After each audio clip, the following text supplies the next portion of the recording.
Hello, and welcome to Cultivate to Thrive podcast. I'm your host, Michelle Gunn. I'm a self actualization and mindset coach at Cultivate and Thrive. And I am on a mission to help Christian professional moms thrive in their reclaimed value while they cultivate a fulfilling and purposeful life. Now, many times on these episodes, you will just hear me sharing some tips and some things, some knowledge to help you improve and move forward. Sometimes I'll have special guests that have something great to share, especially things that I want to share with you to help you in your journey of life. Now, you can find this podcast, whether it's live or on replay, here on my own Michelle Gunn LinkedIn page, Facebook page, Instagram, and TikTok. You can also find my business page, Cultivate and Thrive, on LinkedIn, Facebook, YouTube, and my website, michellegunn.com. That's right, my website is Michelle Gunn, 1L, 2 N's, michellegunn.com. I invite you to participate in the comment section. I invite you to reach out to me via email, DM. You can find contact information on my website. Let's chat. Hello, everyone. Good morning, good afternoon, good evening from all over the world. I invite you to drop in the comments who you are and where you're joining from. If you're joining me on the replay, I welcome you as all. Hashtag replay is appreciated. I am live on LinkedIn, Facebook, and YouTube. Welcome. This morning, I was overwhelmed. You see in the comments, I told you usually I grab my Bible, I say a prayer over it, asking for guidance of God and the Holy Spirit to guide me on what to share. And all I could hear in my head was Jeremy Camp singing. Um, oh Lord, keep me in the moment because I don't want to miss what you have for me. I just kept hearing that over and over, and tears just started pouring out of my eyes. Had to go listen to the song again. Um, if you know me, I never get all the lyrics right to almost any song. And I knew this song was speaking to me today. It really spoke to me on a personal level, and I'm thinking maybe some of you may need to hear it as well. Oh Lord, keep me in the moment because I don't want to miss what you have for me. Throw away what I'm chasing after. We're always looking for something else. We need to live where God has us living. We need to be in the moment. And as I always say, we need to align our life with our passion, our purpose, with our faith. That's where I'm coming from spiritually today. And thank you for joining me on this topic, embracing the divine masculine beyond stereotypes. This has been my month of men. I've dedicated June, all of my content toward men. I hope it's been fulfilling. I hope I've been reaching and filling you up, both men and the women who support them. Absolutely. So today I'm going to talk about a journey of spiritual exploration, delving into a realm often overshadowed by stereotypes and preconceptions, the spiritual dimensions of masculinity. Now, I know things are changing in this year 2024. Roles are changing in the homes, in offices, but it is a slow movement. So, as I talk about this topic today, we'll uncover intersections between spirituality, personal growth, and well being, while also shedding some light on diverse spiritual practices and traditions that resonate deeply with men. Now, I'm not going to get into specifics of different religions because I am not educated on them. I do not. Someone had asked me in a LinkedIn DM, how I can speak about all these other religions. And my response was, well, I talk about what I know and what I believe. I'm not really hitting the other religions. I may bring them up to be all inclusive because we are all children of God. No matter where we are in our journey, no matter where we are in our beliefs, we are one family under God. And I don't want to exclude someone because of what they may believe. Now, they don't have to listen to me. That's their choice, and I'm good with that. And if they want to educate me, I'm good with that as all. I love to learn new things. So if I get something wrong, let me know because that's the only way I'm going to get it right. Good morning, Ronald from Maryland. Thank you for joining. And Ronald, if you have not listened to Jeremy Camp's song, I think you will benefit greatly from it as well. I think it might speak to you a little bit how it spoke to me. Just that recommendation for you.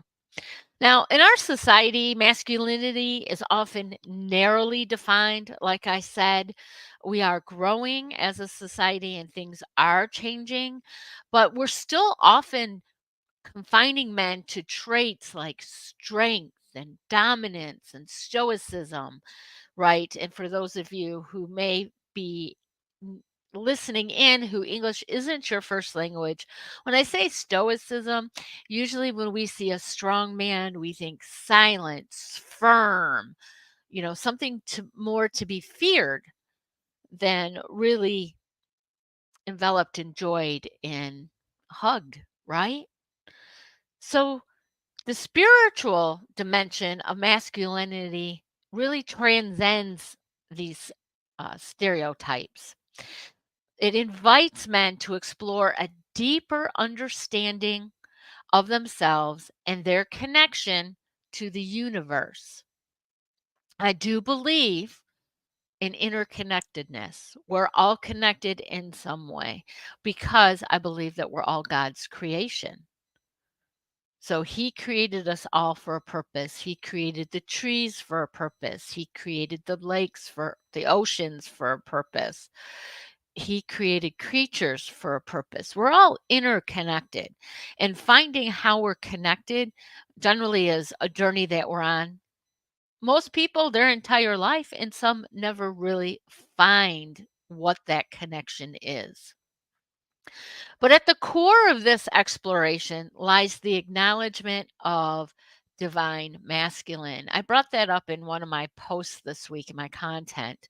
It's a concept that embraces qualities such as compassion, vulnerability, and inner strength. Now, I think that oftentimes we view men as having inner strength, but not the vulnerable inner strength. It's more the firm, dominating inner strength that exudes. I'm not saying that's how all men are. I'm saying that's the stereotype.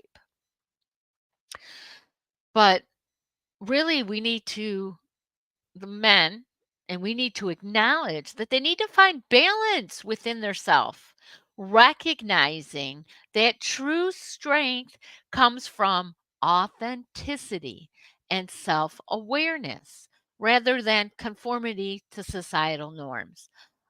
Many people tell stories about their work life and their family life, and they behaved as how they were expected, right? They conformed to what was expected of them.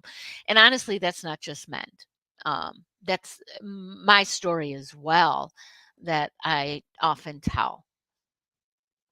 There's expectations as children of how we should act, behave, believe, what we should know.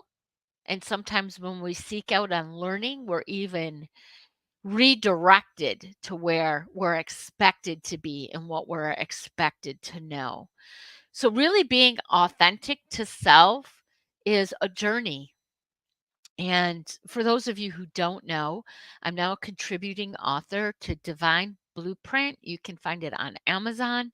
And I talk about that in my chapter about the journey is ongoing. It can be lifelong. There's not an expected arrival date. It's not like getting on a plane or a train where you know where you're going to be at a certain time. Your life journey is not like that. You may have expectations of where you might be. Like if you enter college, you have an expectation of graduating on X date with an X degree. Sometimes that changes. And even when you graduate with that degree, that might not be how you end up with your life. And that most definitely may not be where your passion lies or your purpose. Yes, Ronald, it's painful to recall that my emotions were jacked up, and when my parents need me, I could not provide healthy support. And really, I hope I'm sure you felt a lot of guilt over that, Ronald. I hope that you're resolving some of that because I believe that a lot of that is from your upbringing. It's how you were raised to be. Um, I had that with my husband.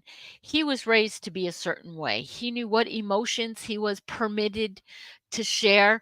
And even in families, fathers showing love to their kids and even their sons, sometimes that physical love stops at a certain age because society tells us it's not right. It's not masculine enough. So that's something I know it has been changing and evolving in society, but is definitely something that defines a lot of people.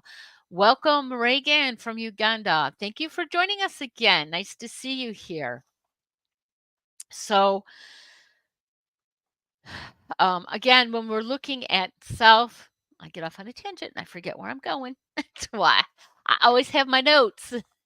Um, we really need to understand who we are and know that our journey is lifelong. And your passion and your purpose are tied together. I believe, because I believe in the interconnectedness. And I believe that your passion will lead you to your purpose. Now, it might not be what is exactly right on the surface. You can take music or art, people get involved in that, they love it, and they think that's their purpose, but that may be leading them to somewhere. So you need to really think about that. Like for me, younger, of course, I've said before, my parents wanted me to go to school for engineering because that's where the big money was.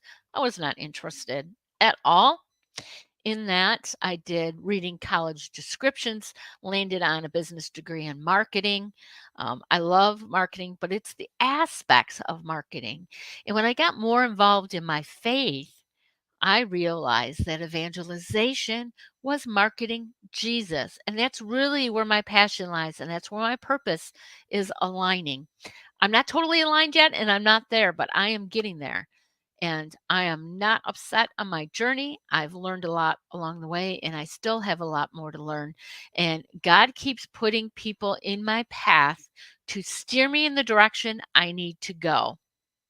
He is keeping me in the moment and throwing away things that I'm chasing after.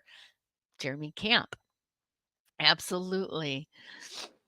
Um, so when we're talking about this divine masculine, it really embraces qualities like the compassion and the vulnerability, like I said, the inner strength, and finding that balance, recognizing that true strength comes from the authenticity and self-awareness rather than conformity to societal norms. I think that's worth repeating maybe over and over every day, every week. Something We are meant to be more than who other people think we are. We are meant to be more than society thinks we are. Just remember that. Your value has been placed deep within you, and no one can take that away. They can only bury it if you allow them.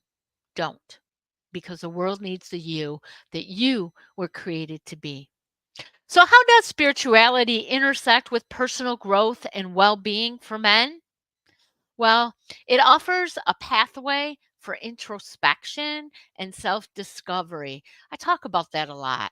So, really, you need to spend time thinking about who you are, why you are, discovering your innate talents, discovering how you serve, right? Life's not about what we can get from other people, it's about what we can give because that's how we were created.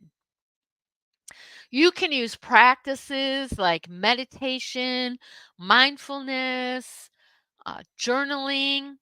um, Men can cultivate a deeper inner connection with their inner selves, gaining insight into their emotions, their fears, and their aspirations. And another great form of that is we often hear the term mastermind groups, so it's used in business and professional development, but men's groups or group of friends, somebody you meet. People you meet with regularly that are on the same journey you're on, that have the same beliefs you're on. Get that support group around you so that you can be vulnerable in your journey. You can get the support you need and you can be the support that others need. So, moreover, spirituality provides a framework for navigating life's challenges with resilience and grace because stuff happens, right? Life happens. Many times we are faced with challenges and setbacks, and many men take that to heart. They take it as an attack on who they are, they take it as an attack on their personal value. It's an attack on their self worth within their family, within their job. So you have to be strong. You have to build that foundation. And faith can do that for you.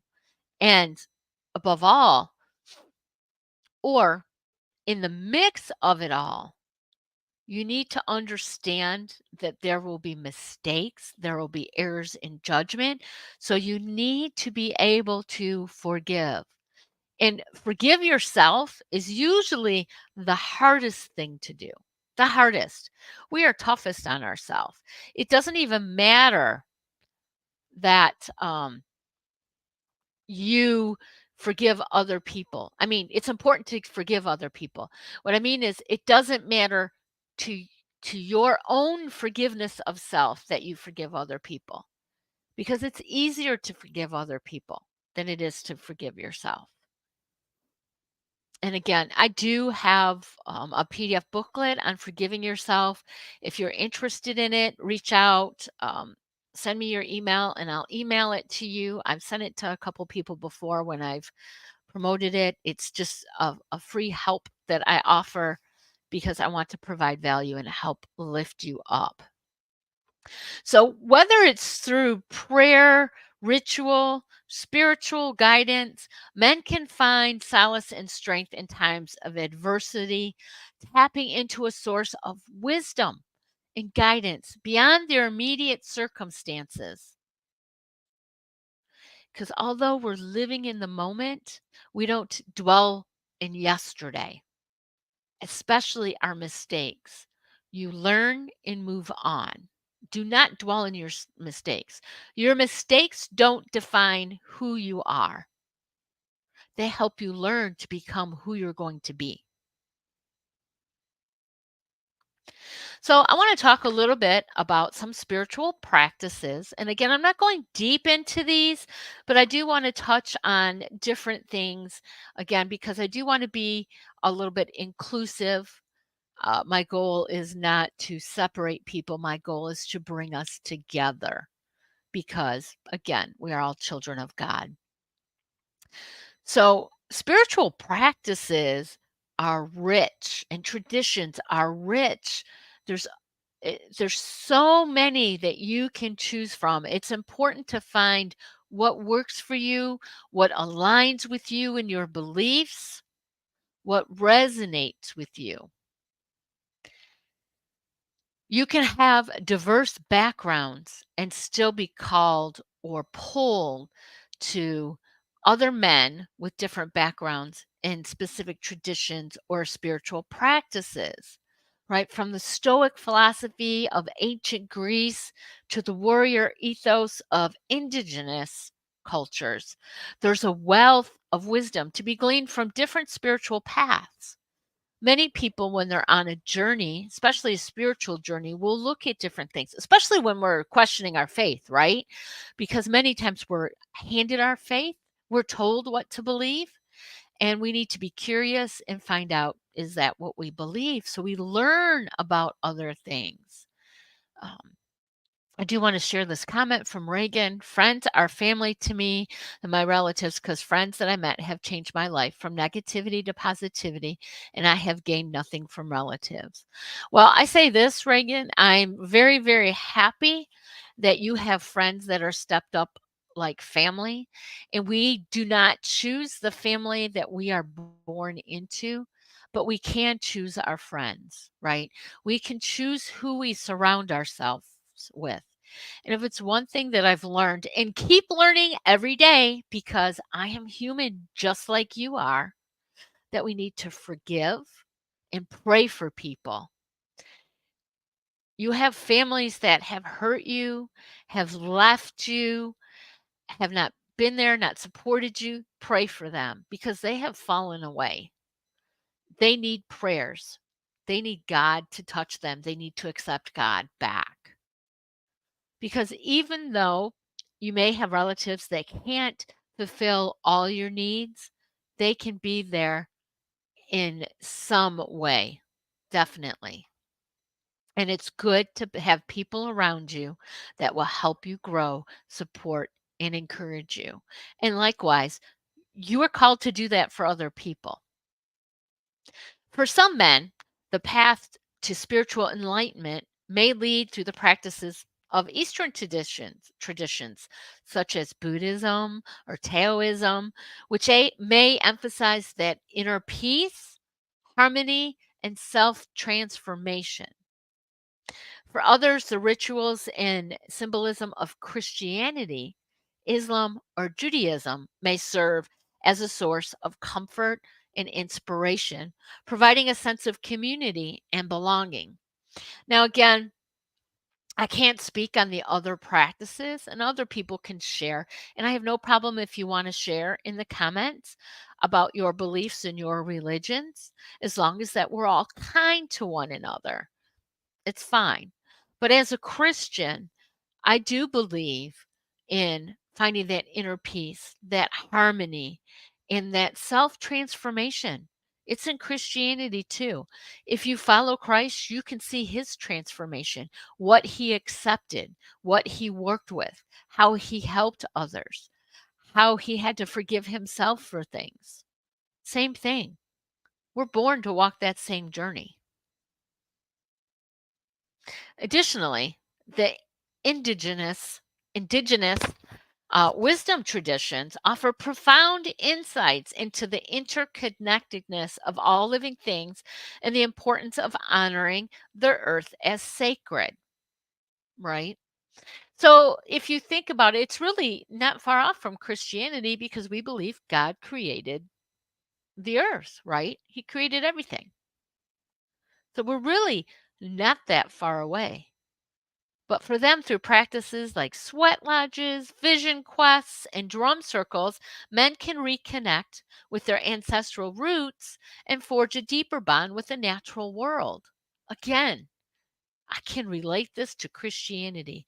We have people going on pilgrimages, they're hiking, they're seeing what's in nature, they're seeing who came before them and what they taught. I believe we're all connected.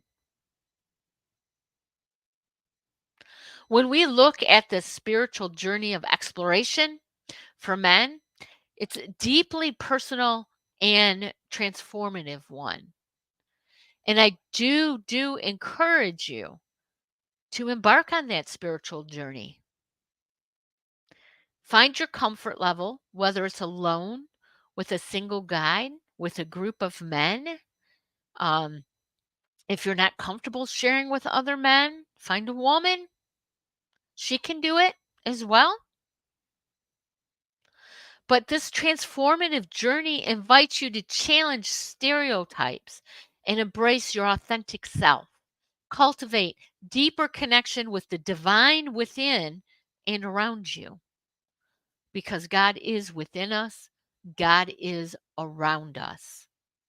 By tapping into diverse spiritual practices and traditions, you can unlock a true love of wisdom and find fulfillment that you have been searching for in your path towards wholeness and well-being. There are so many broken people in this world, and most of them you cannot tell by looking at them that they are broken. So I do want to share Ronald's comment. Thank you. I came from the environment or era children should be seen and not heard. As have I.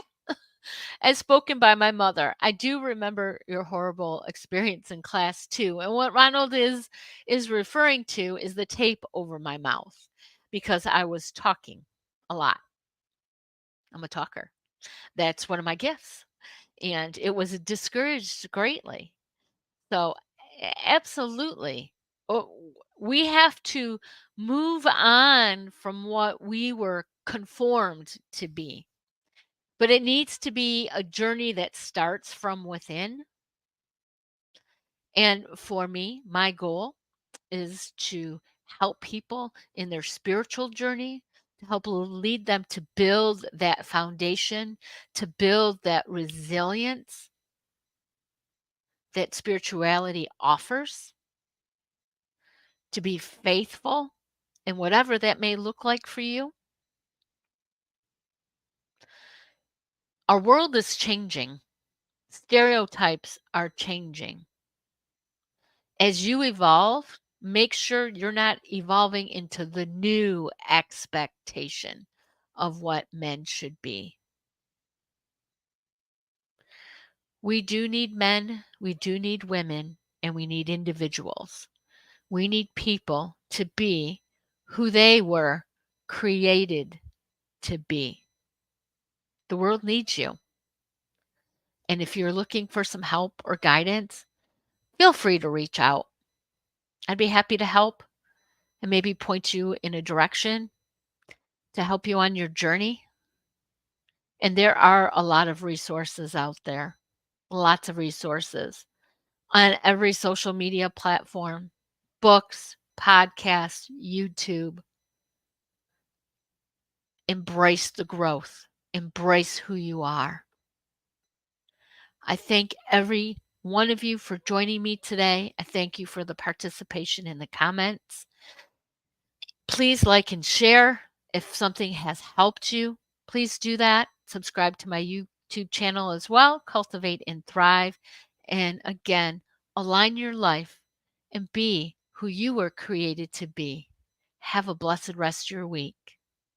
Thank you.